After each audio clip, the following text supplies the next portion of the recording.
বাবা তুমি কি আমাদের বিয়ে দেবে না নাকি? না না, কোনো প্রশ্নই ওঠে না। কেন বাবা? পাড়া প্রতিবেশী থেকে শুরু করে সবাই আমাকে বলছে যে তোর বিয়ে কবে বিয়ে কবে, এমনকি মন্দিরে পুরোই তো রেডি। আমি বেঁচে থাকতে এই বিয়ে আমি কোনোদিন মেনে নেবো না। বাবা আমি কিন্তু কোর্ট ম্যারেজ করে নেবো। হ্যাঁ যা যা, তোর যা ভালো লাগে তুই তাই কর। বাবা আমি কিন্তু পালিয়ে গিয়ে মন্দিরে বিয়ে করে নিচ্ছি। তাই তাড়াতাড়ি যা, দেরি করছিস কেন? চলে যাচ্ছি কিন্তু। আরে হ্যাঁ যা, কোনো কিছু কম করলে বলিস। চলো।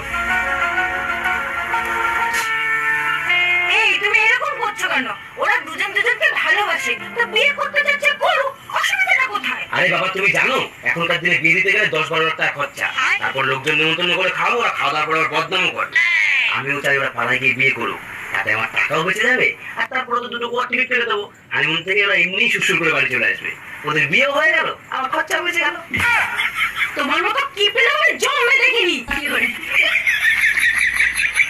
কি কিপটে শ্বশুরের বাবা।